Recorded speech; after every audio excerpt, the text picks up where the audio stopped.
Fala galera, tudo bem? Eu sou o Biro, mais uma vez estou aqui com vocês, é um gigantesco prazer dialogar com vocês um pouquinho, tentar ajudar ao máximo aí no seu processo de aprendizagem e ao mesmo tempo até falar algumas coisas que você já sabe, mas meio que para reforçar o que vocês acabam vendo aqui na sala, com os seus professores nas suas respectivas escolas, etc. Ok? Na aula de hoje a gente vai falar sobre uma coisa muito legal, que eu gosto bastante, né? E é um assunto que inclusive a galera gosta demais, que é a temática da Escola de Frankfurt ou da teoria crítica. Na verdade eu venho fazer esse vídeo mais para auxiliá-los aí nos vestibulares que acontecem Brasil afora, né? Tanto na região sul do Brasil, como a UEM, como por exemplo a Federal do Paraná, como a UEL, bem como em outros estados, como por exemplo Minas Gerais, na UFMG, como questões importantes, por exemplo, universidades mais da região também do Centro-Oeste, Norte e Nordeste, e do próprio Enem, por que não? Então sim, vem comigo, a gente vai tentar fazer o máximo possível para que eu e você a gente caminhe together, beleza? Que em inglês quer dizer juntos. Legal, vamos lá então. Pessoal, a gente fala sobre uma das escolas mais importantes do pensamento filosófico e sociológico, a conhecida Escola de Frankfurt, ok? Só que falar da Escola de Frankfurt, ao mesmo tempo, implica falar de uma teoria central que a marca, né? A gente conhece muito a Escola de Frankfurt pela ideia de uma indústria cultural, o que é bacana, porque afinal faz parte desse segmento, tá? Mas no caso aqui, a gente vai falar sobre uma teoria crítica. E é assim que eu queria com que eu e vocês, né? Ou eu e você, é estranho esse negócio de eu e você, ou eu e vocês, porque eu nunca sei se é uma pessoa, se é todo mundo, etc. Queria que eu e vocês, você, chamasse a Escola de Frankfurt por esse nome, né? Os teóricos da teoria crítica, ou os autores da teoria crítica, porque eu acho, né, não só acho, como acredito que chamar a Escola de Frankfurt de teoria crítica acaba gerando na gente um olhar mais amplo do que seria ela. Geralmente as pessoas pensam em Escola de Frankfurt unicamente pela concepção e compreensão de uma indústria cultural. Ok, e está correto, né? Ela faz parte disso. Só que a Escola de Frankfurt também aborda a respeito de outras condições da sociedade iluminista, capitalista, burguesa, como, por exemplo, a relação de domínio do homem para com a natureza, tá? Que é a razão pelo qual eu queria reforçar com vocês essa perspectiva aqui. Tudo bem? Vamos lá conversar um pouquinho sobre esses autores e qual é o contexto pelo qual a gente vai ter o surgimento dessa escola de pensamento. Bom, a Escola de Frankfurt surge, obviamente, num contexto específico, que foi o que? O nazifascismo. Tá? Nazifascismo. O nazifascismo, né? Que você sabe muito bem, surge no período entre guerras, durante as crises da democracia que a gente vai ter no mundo desde então, oriundo aí, sobretudo, por uma crise econômica muito forte, que foi a crise de 29, tá? Ao mesmo tempo, o nazifascismo surge como mais uma forma totalitária de se pensar a política e a sociedade. Porque a gente também tinha na União Soviética o totalitarismo do stalinismo, ok? Então o nazifascismo acaba sendo um contraponto de uma extrema-direita, ao passo que o stalinismo, um totalitarismo de uma extrema esquerda, ok? Então o nazifascismo acaba sendo o contexto pelo qual esses autores, professores, pesquisadores de Instituto de Pesquisas Aplicadas de Frankfurt, por isso a Escola de Frankfurt, acabaram tendo que lidar, tendo que enfrentar. Esses autores da Escola de Frankfurt, eles tinham leituras de importantes teóricos do século XIX, como Marx, como Nietzsche, eram críticos a algumas condições pelo qual a sociedade capitalista estava inserida, né? Eram críticos, sobretudo, às condições do próprio iluminismo. Tá? Ao serem uma voz crítica diante da realidade, obviamente que esses caras acabam sendo alvos, né, de perseguição, ou seriam, né, potenciais alvos, né, de prisões e até de serem colocados em campos de concentração pelo governo do Hitler, né, pelo nazifascismo. Então, o que esses autores apresentam? Em primeiro lugar, esse contexto. Em segundo lugar, né, quem são os grandes nomes para a gente conversar aqui? Os grandes nomes para a gente trocar uma ideia bem bacana primeiro lugar, né, o Erich Fromm, tá? Erich Fromm, ok. Em segundo lugar, outro nome muito importante, o Herbert Marcuse, tá? Um outro nome muito importante aqui, o Theodor Adorno, tá? Um quarto nome muito importante aqui, o Max Horkheimer, tá? E um outro nome muito importante aqui, pessoal, o Walter Benjamin.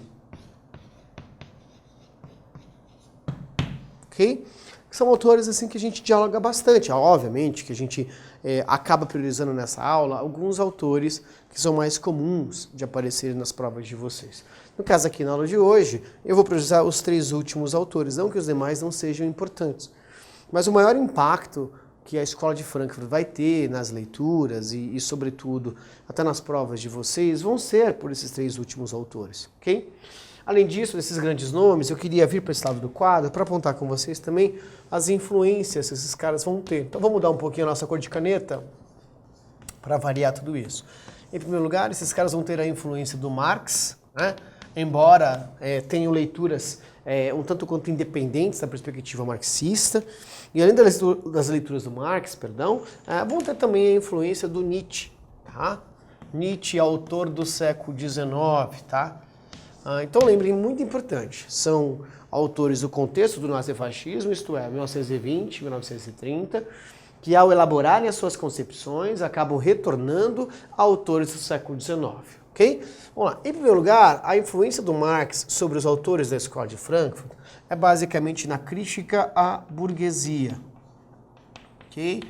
Na crítica à burguesia, porque o Marx dizia que a classe burguesa ela utilizava das suas condições econômicas para dominar a sociedade como um todo, nos aspectos políticos, nos aspectos civis, nos aspectos sociais, nos aspectos culturais como um todo.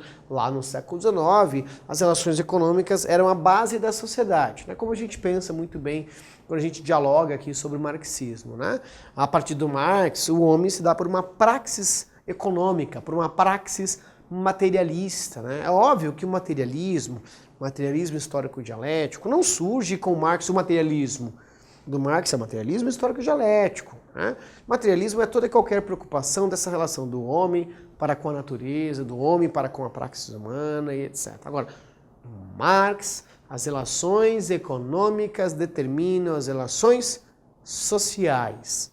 Bom, os autores da Escola de Frankfurt, que são contemporâneos ao nazifascismo, sabendo lá, por exemplo, né, que a elite alemã, a classe burguesa alemã, apoiava, né, o projeto do nazifascismo, eles acabam estendendo, né, esse olhar do marxismo para uma esfera também de domínio dessa classe burguesa para as questões da cultura, da educação, da natureza. Então, em primeiro lugar, aqui é o Marx, a crítica à classe burguesa.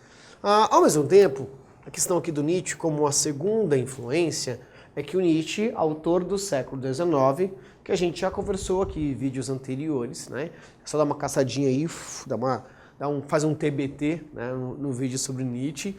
O Nietzsche é um autor do século XIX que ele acaba fazendo críticas àquela ideia de progresso, de esclarecimento que o Kant tanto dizia.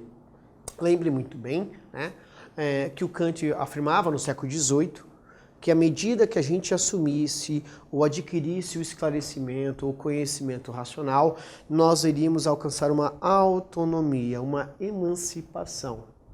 Assumiríamos aquilo que o nosso autor vai chamar de maioridade. Tá? O Nietzsche lá no 19 diz o seguinte: olha, gente, na boa, essa razão é mais um mito. Essa razão aí, ó, é mais um equívoco. Tá? Esse projeto iluminista, a gente tem que ficar um pouquinho com o pé atrás, porque o homem não é só razão. Nietzsche vai dizer que essa razão que o Kant tanto defendia, nada mais é do que um freio, né? Nada mais é do que algo que impedia os indivíduos de realizarem as suas vontades de potência. Era o que o Nietzsche dizia lá no século XIX. E aí, curiosamente, chegamos no século XX. Chegamos na Alemanha, berço do iluminismo, berço do esclarecimento kantiano, um país que na Europa, no século XIX, talvez, era o país mais iluminista da Europa, e foi curiosamente nesse país bastante iluminista que o ovo do nazismo chocou. Gente, isso não é uma grande contradição? Como é que pode a gente ser tão iluminista, tão iluminista, tão iluminista assim, e ao mesmo tempo a gente alimentar um discurso de ódio, um discurso de repulsa, um discurso aí de diminuição aos grupos minoritários, como eram os judeus, como eram os ciganos, como eram os homossexuais? Pô, isso é uma grande contradição. Parece que o homem não é razão o tempo inteiro. Puxa vida, o Nietzsche estava correto, tá? Então aqui a influência do Nietzsche é sobretudo na crítica a Kant. E quando eu falo crítica a Kant, eu estou dizendo aqui, meus amores, de esclarecimento. Então, assim, para ficar melhor para mim e para você, para que a gente fique confortável nessa base que eu estou querendo construir, olha aqui comigo, ó, vamos fazer um caminho, tá? Um caminho. Qual é o caminho a ser assumido aqui? Que remete à parte de cima. Bom, lá no século XVIII, o Kant buscava a razão, né? Dizia que a razão nos emanciparia, produziria em nós o esclarecimento. Pá.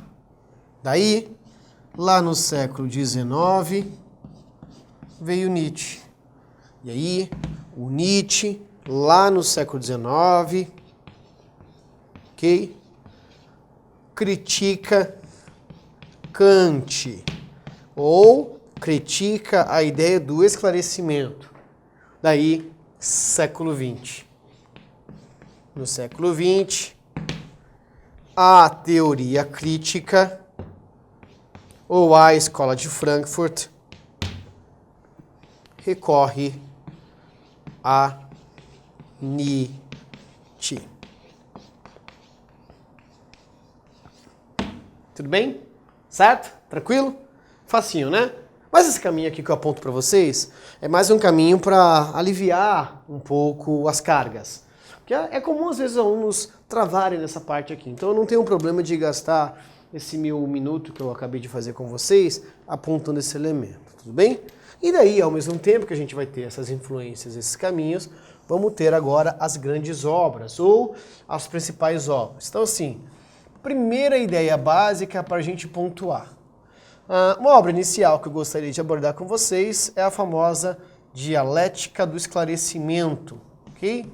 Dialética do Esclarecimento. Essa obra aqui foi escrita por dois autores, ok? Theodor Adorno, que a gente falou ali como os principais nomes, e Max Horkheimer. Ok? Bom, essa é uma primeira ideia. Segunda obra aqui para a gente dialogar. Tá? O Eclipse da Razão.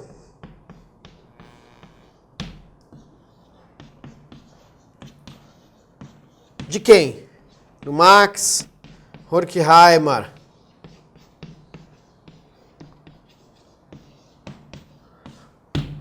E uma terceira obra para a gente abordar. Meu querido e minha querida, você pode estar talvez assistindo essa aula e fazendo as anotações no seu notebook, o que para você é muito bom, né? Se você está num caderno aí é meio embaçado. Mas eu vou ser bem sincero, eu vou dar uma encurtada aqui no título dessa obra, que se chama A Obra... E aí eu vou colocar aqui, ó, aqui dentro. Até sugiro você fazer isso, a não ser que você vai fazer uma prova aberta e tem que citar essa obra, né? A obra, aí aqui dentro, de arte na sua era de reprodutibilidade técnica. Preguiça reina, né? Fala aí. Escrita por quem? Por Walter Benjamin. Ok? Beleza? Ok? Tranquilo? Bom, essa obra aqui, Dialética do Esclarecimento, ela é a mais impactante e a de maior divulgação, talvez, das ideias da teoria crítica. Ela é escrita depois da Segunda Guerra Mundial, né, em 47. Por que a ideia é uma dialética? Porque a palavra dialética envolve um embate, envolve uma contradição, envolve um conflito. Ok? Ao passo que esclarecimento é a ideia que a gente falou agora há pouco do Kant. O Kant defendia o esclarecimento, né? Aqui, ó, volta aqui comigo, meu câmera lindo. Aqui, ó. O Kant buscava a razão, ou seja, o Kant defendia o esclarecimento. E o Nietzsche criticava o Kant. O Nietzsche criticava o esclarecimento, ok? Então o que a gente vai ter aqui? Bom, a gente vai ter uma grande contradição. Qual é a contradição? O homem é iluminista pra caramba e ele está sendo um agente do ódio. Ele é iluminista pra caramba e está sendo um agente lá da proliferação das ideias nazistas. Isso é uma grande dialética? Isso é uma grande contradição? Porque à medida que o homem alcançou mais razão, essa razão não significou uma emancipação do ódio. Muito pelo contrário, quanto mais racional esse homem ficou, ao mesmo tempo que ele exercia a busca por um conhecimento, ele aumentou as suas indignações com grupos que historicamente não lhes era simpático. Então isso é uma grande contradição. E aí, qual é o ponto? O ponto é que essa ideia da dialética do esclarecimento, ela é colaborada por uma outra obra do Horkheimer, que é o Eclipse da Razão. O que é a razão? O que é o eclipse? Eclipse é aquilo que muda, né? Uma posição geográfica dos astros, que vocês acabam vendo nas aulas de geografia, de física, né, por exemplo. Mas o eclipse da razão é porque a razão ela simplesmente tampou o campo de visão dos homens europeus, e essa razão também tampou o campo de visão dos homens iluministas alemães. Essa razão tirou dos indivíduos coisas básicas, como, por exemplo, um próprio senso de valorização à vida. Essa razão, infelizmente, ela não impediu a banalização da vida, que é o que acaba acontecendo no nazismo. Então, o que esses caras estão dizendo? Olha só que bizarro, né, cara? O Kant dizia que a gente ia alcançar o esclarecimento, mas, não está acontecendo. E a gente não pode esquecer, pessoal, e aqui eu queria até dar uma fala um pouco mais suave com vocês. A gente não pode esquecer que a gente só tem nazismo e fascismo na Alemanha, porque em primeiro lugar a gente tem uma crise econômica mundial absurda. Em segundo lugar, aqueles revanchismos da Primeira Guerra Mundial, onde a Alemanha ficou muito envergonhada, né? E em terceiro lugar, a tentativa de enfraquecer as ideias de esquerda.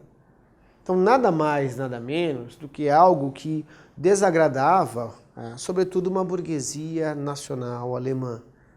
E aí esses caras vão dizer o seguinte: olha, pessoal, a gente só pode chegar a uma conclusão. O Kant foi quase como ingênuo, o Kant foi quase como inocente. Porque essa razão que o Kant tanto dizia, que se a gente alcançasse ela, nós seríamos pessoas emancipadas, pessoas esclarecidas, nada mais é do que a razão de um momento pelo qual a burguesia sempre quis dominar. Então o que esses caras concebem como teoria? Eu queria que a gente fosse para lá, para depois eu voltar para cá. Esses caras vão dizer que a sociedade iluminista, de fato, nunca quis emancipar os indivíduos. Esses caras vão dizer que a razão iluminista sempre foi uma razão voltada ao incremento da classe burguesa. Surge aí o conceito de uma razão instrumental. E o que é razão instrumental? É o uso da razão como instrumento da classe burguesa. A classe burguesa, que o Kant, né, afirmava que essa razão seria técnica, inocente para eles, a classe burguesa sempre viu a razão como um projeto de aumento do seu domínio, ampliação da sua hegemonia. Por isso que chamar a escola de Frankfurt só de indústria cultural é um problema, mas chamar a escola de Frankfurt de uma teoria crítica que estuda uma razão instrumental é uma bênção. Porque o que é a razão instrumental? Resposta. É o uso da razão, tá? O uso da razão como instrumento, tá? Instrumento de domínio da burguesia, da classe burguesa, sobre duas coisas. Sobre a natureza e a cultura. É aqui só que é indústria cultural. Tá vendo como se a gente só pensa em indústria cultural, a gente não pensa um pouquinho pela metade? Indústria cultural é só a metade de uma razão instrumental. Esse cara está dizendo o seguinte, olha, cara, desde o Renascimento, desde o Francis Bacon, quando o Bacon dizia saber é poder para o homem dominar a natureza, desde aquela época, a classe burguesa, ela colocava suas manguinhas de fora para demonstrar que, na verdade, o que ela queria é usar uma razão ou a busca pela razão para tirar recursos da natureza, dominar a natureza e ampliar o seu capital econômico. E aí, dessa ideia, então, dominando a natureza e dominando a cultura, esses caras acabam ficando pessimistas. Por isso que para eles o iluminismo é um projeto fracassado. Eles questionam o projeto iluminista, questionam o projeto do esclarecimento. Vamos dizer que é uma grande dialética. Um exemplo, quando a gente acompanha pelo mundo de desastres, catástrofes, crimes, de empresas que projetam ou provocam, desastres ambientais. Gente, isso é uma razão instrumental, porque afinal essas empresas elas lucravam sobre aquela natureza, sabiam os riscos que corriam, ou seja, racional, e mesmo assim exerciam isso, razão instrumental. Então a razão instrumental é a melhor maneira da gente pensar uma teoria crítica. É muito comum, eu espero que você esteja indo e voltando esse vídeo, ok? É muito comum aparecer em provas o termo instrumentalização ou instrumentalidade da razão. Em outras palavras, razão instrumental, ok? E aí qual é o ponto importante para a gente pensar? A razão instrumental gera o que chamamos como uma indústria cultural. Onde esses caras vão interpretar que a classe burguesa, ela acabou também criando condições para ampliar a sua hegemonia sobre a cultura. Por meio do quê? Por meio dos meios de comunicação em massa. Né? Por meio, dentre outras coisas, pessoal, do enriquecimento usando jornal, usando imprensa, usando televisão, usando cinema. Esses caras, depois dos anos 50, vão acabar indo para os Estados Unidos, onde dentre outras coisas, só o lugar de Hollywood, o celeiro de Hollywood. E os filmes e a cultura agora, dentro dessa sociedade cada vez mais capitalista, vão atender à lógica de produção do mercado. A cultura vira uma grande mercadoria. A cultura vira um grande produto. Para quê? Para disseminar os valores da classe burguesa. E aí qual é o detalhe? A gente tem que lembrar que durante o nazifascismo, a propaganda através dos meios de comunicação em massa era um instrumento valioso para esses países totalitários, né? O Führer, né? O Duce, eram figuras muito admiradas, muito exaltadas pela população, né? Que consumia cada vez mais aquilo que eram essas figuras por meio dos meios de comunicação em massa. Mas não pense só isso lá na Alemanha ou na Itália, mas pense também isso em Brasil. Lembra que no governo Vargas a gente teve a criação do DIP, Departamento de Imprensa e Propaganda. Olha o pai dos pobres, olha as pessoas, venerando.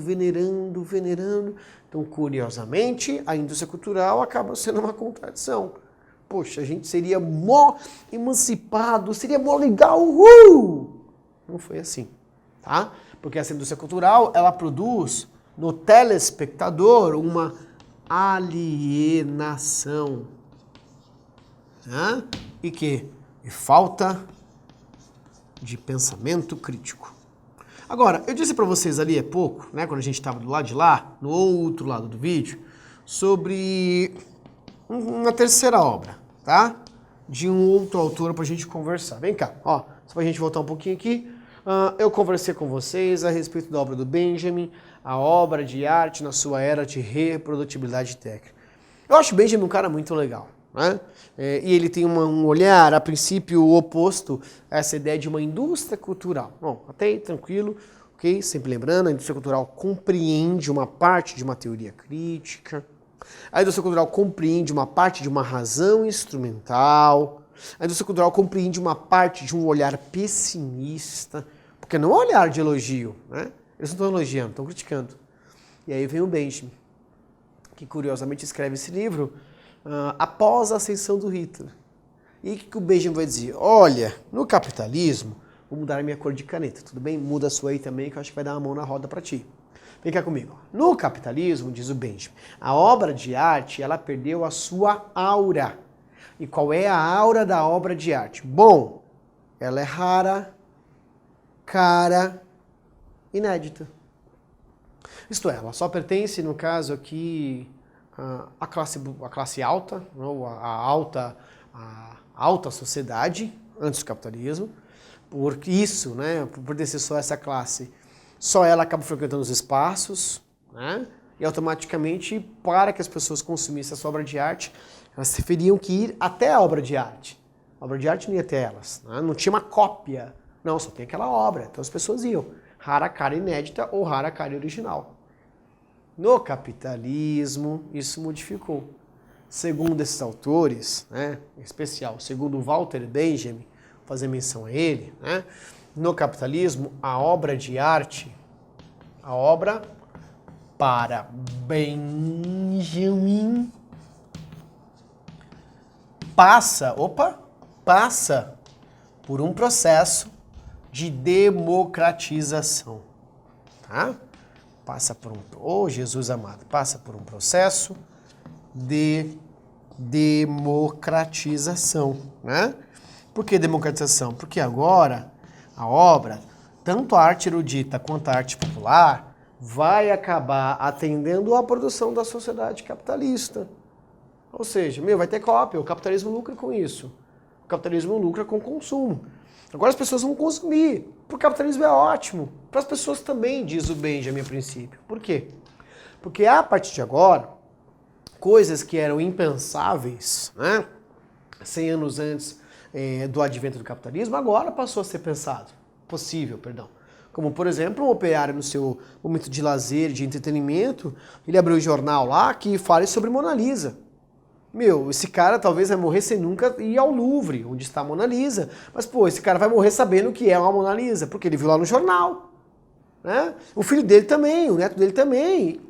E talvez, um dia, vá até o Louvre, porque há uma naturalização do conhecimento artístico entre a classe operária. Então o Benjamin acredita que, massa, velho. A reprodução da obra de arte, né, a cópia da obra de arte, é legal. A gente vai ter uma democratização e talvez um dia, quem sabe, uma consciência crítica. Até que no finalzinho da vida, o Benjamin chega à conclusão ali, chuta o pau da barraca e fala assim, não adianta. Por mais que as pessoas tentem pensar, ou por mais que as pessoas tentem refletir, por mais que essa cópia democratize, sempre vai tender a uma dinâmica de mercado. Mas até então, disso aqui surge um conceito, que é o conceito de uma cultura de massa, que não deve ser confundido com cultura popular. Cultura popular é a cultura do povo. Essa cultura de massa é uma cultura produzida e feita para a massa, para que a massa venha consumir. No caso, o grande capitalista venha lucrar. Segundo Benjamin, a massa venha ter acesso à arte, se democratizar. E, nesse jogo ficaria legal. Mas não é assim que ele acaba pensando depois, no finalzinho da sua vida ou ao longo da sua trajetória acadêmica. Entendendo que a cultura de massa é engolida pela indústria cultural. Ok? Espero ter ajudado muito você. Espero que de verdade. Manda um e-mail aqui, manda uma mensagem pra gente. Vai ser uma honra receber um feedback de vocês. Críticas, elogios, sugestões. A gente tá aí. Beijo grande pra vocês. Até mais, gente.